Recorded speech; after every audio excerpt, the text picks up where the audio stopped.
But how did you juggle your life between kids and being an entrepreneur? The joy and the beauty of commercial real estate is there's probably 10,000 ways to make money. Well, I tackled the residential world. I mean, I earned 6 digits first year out.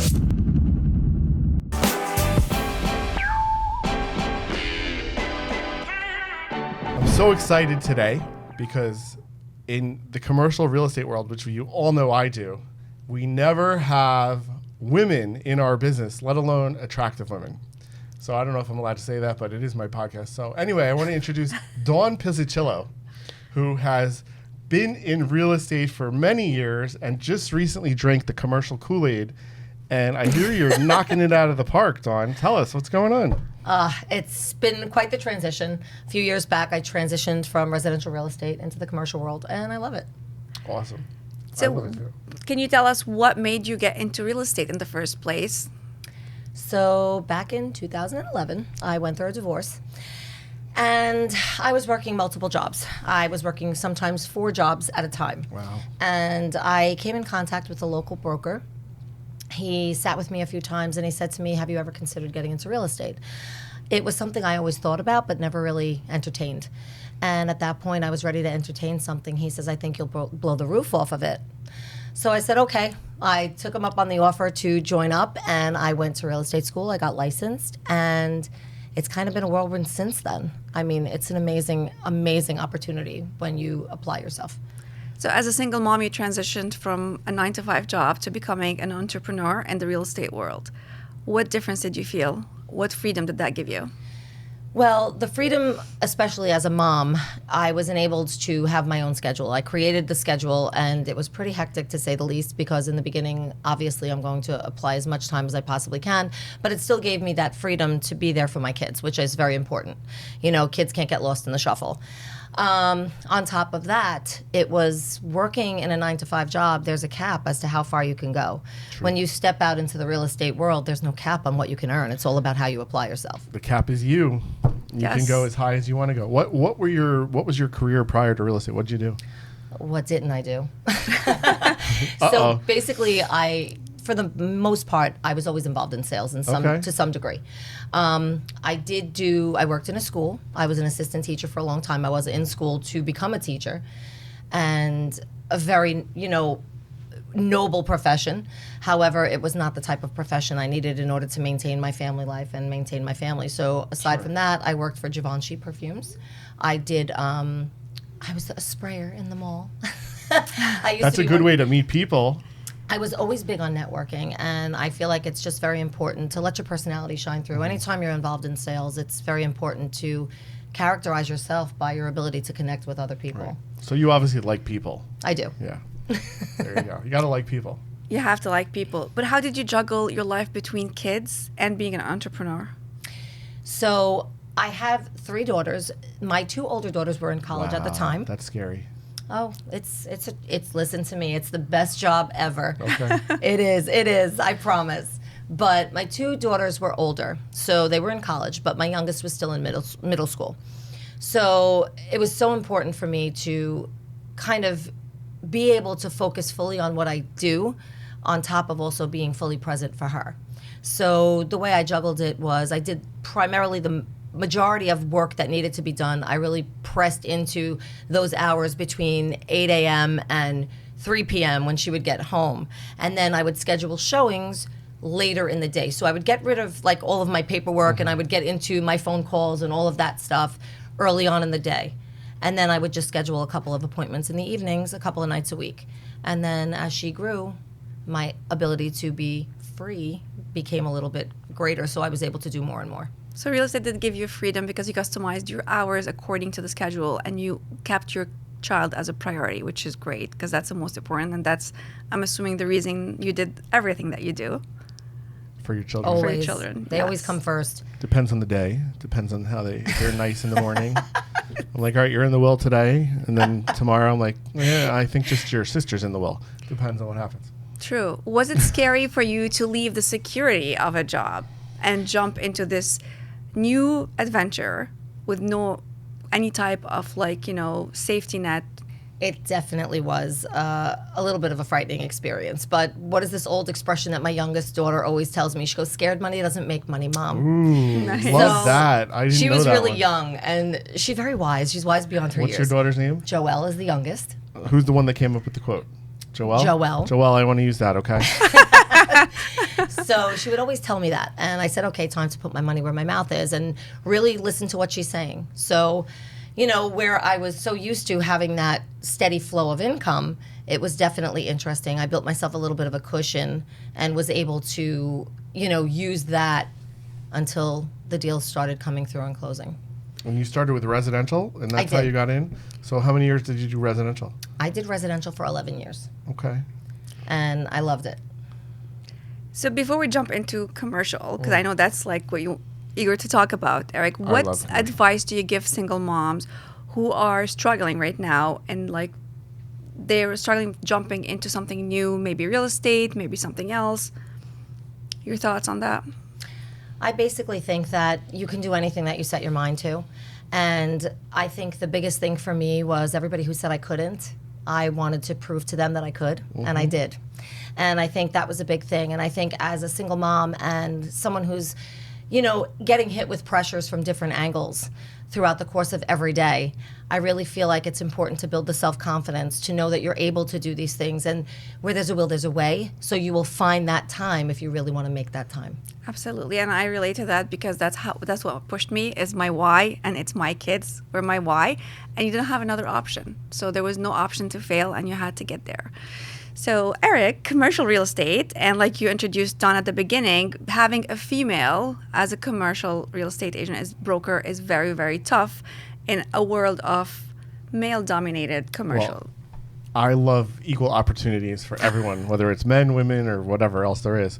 But I would say the commercial realm is really mostly male dominated, and it's so cool to have the opposite of what's there coming out today. Having a female broker who actually knows what they're doing and appreciates the business and doesn't get involved in all the nonsense. I think it's awesome, and I wish there were more females in the business. Yes, I wish too. I met very few female commercial brokers. So how was it to get into this world? And like, I'm sure like in my world as well, I go into meetings, I go into events, and it's like I'm one of the few females in this world. So before she answers, transferring from residential Yep. to commercial is a bitch already. Okay, because us commercial agents, whether you're male or female, we hate the residential agents because they always overstep. They have no idea what they're doing, and they always try to undercut commissions because they don't know what they're doing. They don't know the work. Preach. Yes, so I can't imagine having that transition from coming in as a residential agent and being a female. So, tell us. I think a lot of it has to do with being trained, and I do come from a very strong female broker. She is absolutely phenomenal. She's a power broker every single year. And I think getting the proper training, listen, transferring from residential over into commercial, I kept saying, the property, and they're like, no, it's the space. It's learning the lingo, it's getting familiar with the different terminology, and it's really building that level, I think, of confidence. Look, there's no question it is a male-dominated industry. So, as a female, you have to come in with a little bit of a pow kind of an effect. You have to come in, not just walk in and smile. You need to actually open your mouth and have some knowledge come out. Yes. And I think that's a big part of it. It's learning to kind of build that presence where you walk in and you walk with confidence and you say, well, I know what I'm talking about, so I'm going to sit here and I'm going to chit chat with the best of them, and I'm going to get you to understand that I know what I'm talking about and where I'm coming Lingo, from. you know the lingo. Yeah, we always have to educate yourself about whatever you're talking about. And unfortunately, in this industry, realtors are very judgmental. And when you see a pretty woman walking in, not necessarily in their head, oh, so she just switched from this to that, and what does she know? Well, not only did she have the pretty woman against her, but she had the residential against her too. Right, so that's already I would have been like, who is coming into this office, and what is she going to have Well, also as they an might experience say, basis? why? But once you open your mouth, it takes over, so it's good. Well, thank you for that. Yeah. And I'll be really honest with you. It's like, it was a challenge coming in from residential into the commercial world. And now that I've been with my feet in both, I absolutely do see that there are such major differences, and there are so many residential agents that really do believe that they can step into the pool of commercial real estate and get a deal accomplished, but they really don't have the knowledge behind them as to exactly what it entails to go into Yes. that commercial deal and get that deal done. And they're doing their clients a disservice, and they're actually opening themselves up for potential litigation because Yes. there are so many different ramifications to whatever Compliances. discussion or decision thing that you have. Commercial on a whole, I think the paperwork's easier than residential. I think residential I agree. paperwork sucks, but agree. the knowledge you need to have, because there's so many different areas that a building could be involved in, and when you don't have that and you're trying to help a client, it's just between the leases and the length of the leases and how to negotiate terms and there's so many things that you gain through experience that residential just doesn't have any of that. So you're telling us it's easier to be a commercial broker? I'm just kidding. But what made you do the jump from residential to commercial? Yeah, what was what the made main you? thing? Well, to be really honest, I tackled the residential world. I mean, I earned 6 digits first year out in residential. I loved it. But I kind of wanted to back away from the emotional side of things and get more, I guess, enveloped in the business side. And I liked the ability to negotiate strong deals, stronger contracts, and the ability, like I said, when you have no cap. So, when you come in and you know what you're talking about and you're able to negotiate a deal for a tenant or a landlord that is in their best interest and benefits them, I said, you know what, I'm not getting any younger. So I had already been in residential. I had a couple of brokers approach me with coming over to the commercial side, and I said, well, look, that year I was turning 50. I'm like, if I don't do it now, I'm never going to do it. So I decided to jump ship. Okay. Well, I did a fuck it I'm 50 birthday party, so I get it. When you're 50, things change. But I would never guess that you're 50 to start. But anyway, commercial, yes, it's a total different world. And you did sales before. So what I know we touched on it, but what kind of sales did you? What was your main what were A you lot selling? of it was perfume. I mean, I Okay. did do a lot of perfume. I worked in banking. So Okay. in banking, I had to sell bank accounts and savings accounts. I always exceeded goals every month. Right. And it was just, I loved the challenge. Mm-hmm. I liked the ability to connect to people on different levels. Okay. And I just love talking. As if you couldn't Well, the tell. reason I'm asking is traditionally commercial. This is going to come out poorly, but it's for like more intelligent people or more engaged people. People that like numbers or people that like business. So you're in banking, so that's all numbers. Like residential is, even though there are challenges in residential and it's a lot of personalities in residential, you're not like building anything. There's no business that you're helping.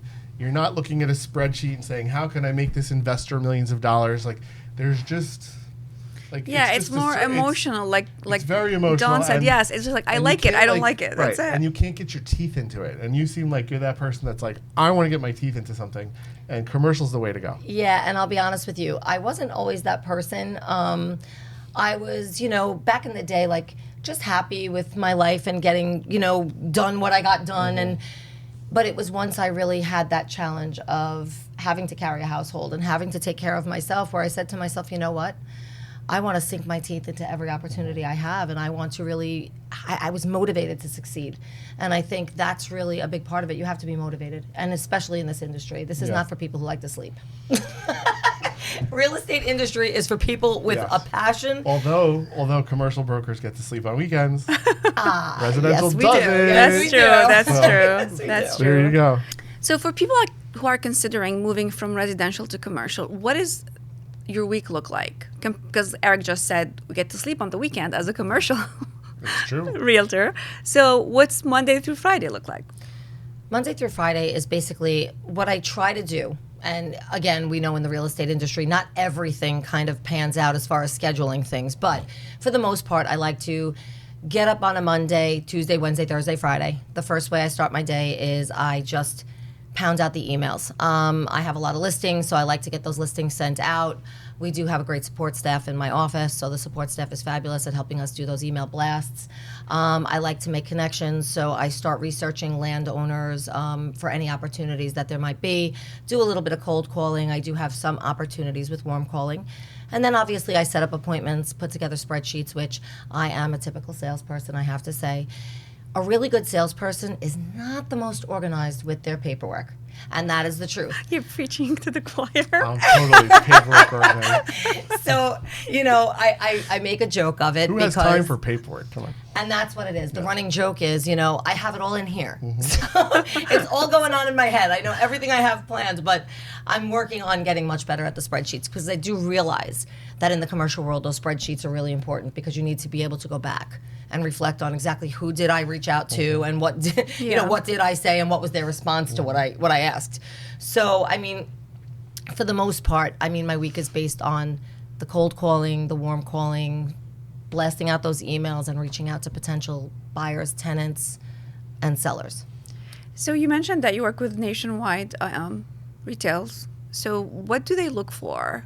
The three main things that they look for in a property to rent out. So what's really important to, especially the national retailers, is the majority of them want multiple points of ingress and egress. So they want to be able to have people be able to come in and out from different points in the property. They're also looking, which would be the best for them, to be at a corner by a light. When you have the signalized light, what does it do? It draws attention to the property as you're sitting there waiting for the lights to change. Super important to have a really decent traffic count. You want a lot of cars passing in and out so that this way, you have that flow of traffic where you will gain more business, hopefully, by people who are stopping at that light and pulling in. And depending on the business and the nature of what their goods are or their retail things are, they definitely want to be in a healthy demographic. So they want to be in a different demographic. Some businesses will thrive very well with a $60K a year income within a 3-mile radius, but then you have those retailers that would do far better if they're in, let's just say a demographic area that has about $150,000 to $180,000 a year. Like an Hermes, something that you would shop at. Okay, all right. I get. So she's right, though. Everything she said, spot on. Spot on. Yeah, okay, spot on. Great. So Dawn knows her stuff. She does. She does. That's why she's here with us today. So from an investor perspective, I want to build something.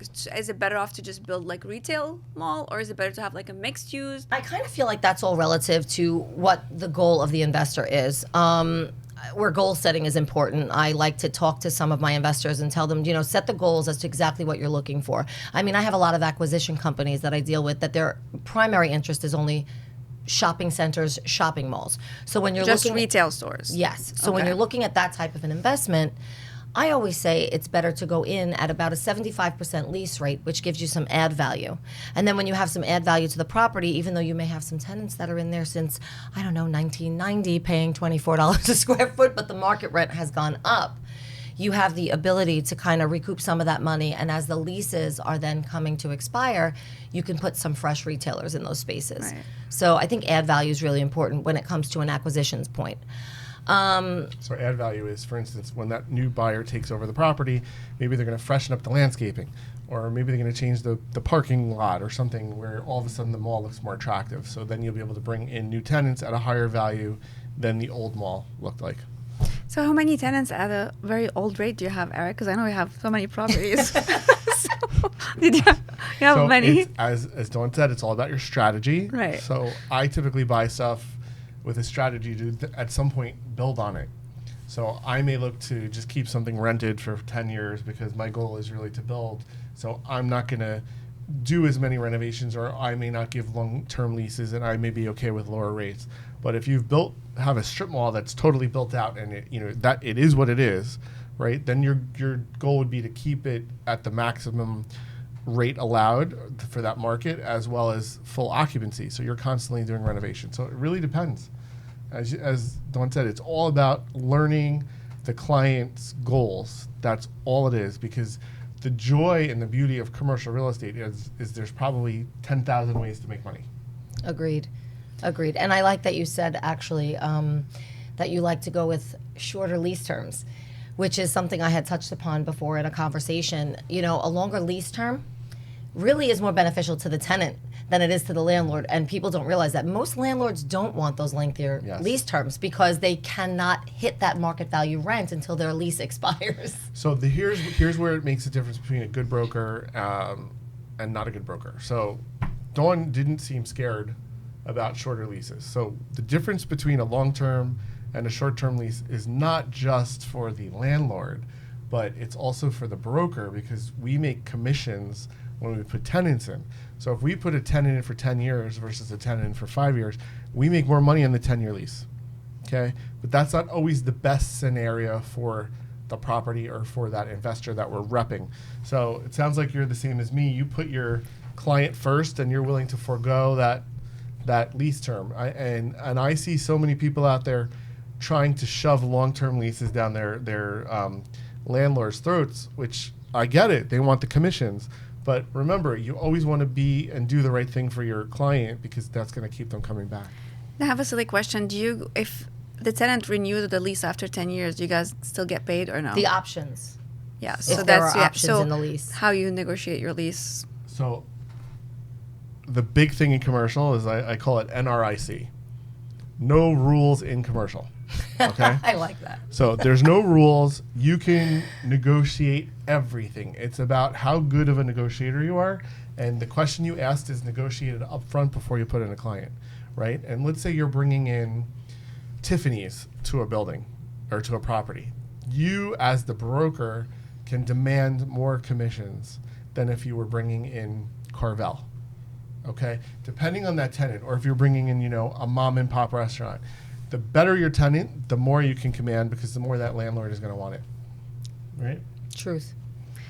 So what type of property would you suggest if someone for the first time want to invest in a commercial? If it's a first-time investor, depending on their background and their knowledge of investing in real estate, I would suggest probably a multifamily property over retail, just because retail has a lot of, T's and I's to dot and cross. I would suggest something over 4-family, maybe a 5-6 family home where they're starting to see a return on their investment as they're collecting their rents. And then from there, I think if they want to expand their portfolio, they can move forward to maybe a smaller, maybe commercial property, and then just gradually go up that ladder and go into maybe a smaller strip center, and then maybe, eventually find some partners and get involved in the larger power centers eventually at that point. Well, talking to you guys make it sound so easy to invest in commercial, or being a commercial realtor, so easy. I think it's easy. Well, I think it's easy. Yeah, you don't think it's easy? I think it's challenging. I don't think it's easy. I think it's challenging, but I also think it's dependent upon, again, like we said, your network, and dependent upon, All right, let me rephrase it. It's easy for you now because you're in it. So, yeah, you have a ramp-up period that you have to figure out, but now that you're in it, it's like having cereal for breakfast. It's so easy. Yeah, but I will tell you, I don't know about the cereal for breakfast. Okay. I mean, all right. But when you give it some thought, it's unique. It's very different from any other type of sales, because when you're in the real estate industry and you're looking at the commercial side of real estate, it's all really going to be dependent on who your landlords are, who your tenants are, who your buyers are. So, you're really, that's why I say, and when I say what I say, it's the network. You really have to build a strong and healthy network so that your network brings you into other people to network with, and then you start to grow in that. Otherwise, I mean, you can't, if you sit stagnantly in a commercial real estate kind of coma, Right. You're not going to grow, and you're not going to be able to grow your portfolio, So it's important, even as an agent, to have that healthy, strong network where you continuously build those grow. relationships. So it's safe to say if investors need to find the right people who are educated on the industry, who have a big network to invest their money with. So if I'm an investor, I want to buy something, I'm not going to go to the first broker I see. I want to find someone who has. So I'm a big fan of talking to people. Okay. So when I go out on an appointment to represent a property, I spend time. I'm like that doctor that doesn't rush you out of the office. I actually get to know the person. Who are they? What are they? Do they have kids? Where did they come from? What did they study in school? I try to build a rapport, because the more I understand about them, the better I can help them. And I never, ever push any kind of agreement in my first meeting. It's always, let me get to know you. Let me see your property. Let's talk. And then I go and I do the paperwork on the second or third meeting, because I don't believe in pushing. I don't like to make anyone feel that I'm just about the sale. Yeah, hell, I want the listing. I want the property under contract or whatever. I want to rep them immediately. But I also, as I get more experience, I also want to know that my client is somebody I want to work with, because I'm at the stage doing this for 20 friggin' years, is that I can turn away clients.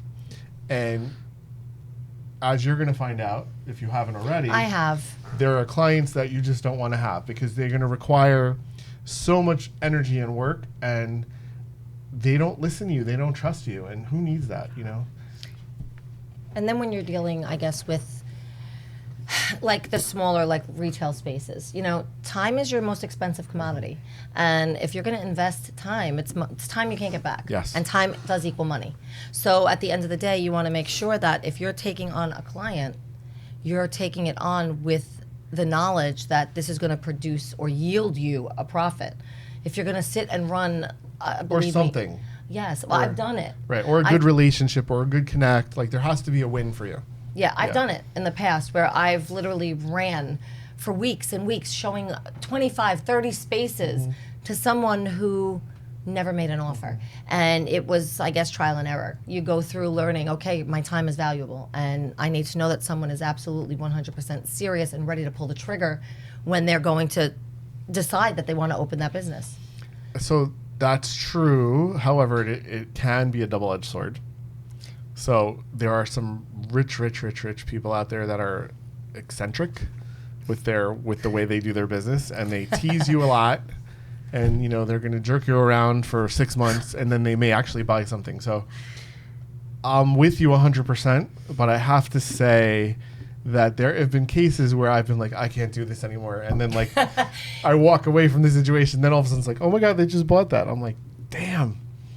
So you have to just hold your values. Well, you have the luxury to do that, Eric. Sometimes when you I get have the luxury, frustrated, but I still but you put shouldn't my be time doing it. in. Right. And you know, even though I don't need to work for money anymore, thank God, I still, if I'm going to work, I want to do my job right, and I love what I do, and I want to deliver that. So just by taking on that client, I do want to help them. You know, it's just I don't like being played with. Okay. Well, this is the real estate world, right? So, Whether and it residential happens. or commercial, especially more on the residential side, you get to get that a lot. Yeah, especially today now. There's no loyalty in residential. You know, I don't know No. why. I No. would never do residential. No. And they're really trying to like shake up that residential real estate world between the buyer broker Yep. agreements and all of this other stuff that's coming down with the, you know, the And realtors association. Zillow called everybody tour guides. I was like, we did a whole episode on that. I don't know if it came out yet, but like Zillow calling 8 real estate agents tour guides. I'm like, please, Yeah. if they only knew. So to end this, what are 3 tips you give someone who wants to get into the commercial world, whether as like switching from residential or just like woke up one morning like, I want to be a commercial realtor and eat cereal in the morning? I guess the first tip would be Eat your Wheaties. prepare yourself with a cushion. Make sure you have some type of financial cushion in the bank so that you can, it's going to be a little while before you make some money. So, you know, you're going to make it. The pipeline is there and it's going to grow and that money's going to come through. But it's not like a residential deal where in 90 days you have a paycheck at the end of it. You know, sometimes some of these deals can take 18 months to 2 years. So you want to just make sure that your pipeline is full, but you have that financial cushion to fall back on if you need it. I think the second thing that I would say was just stay the course.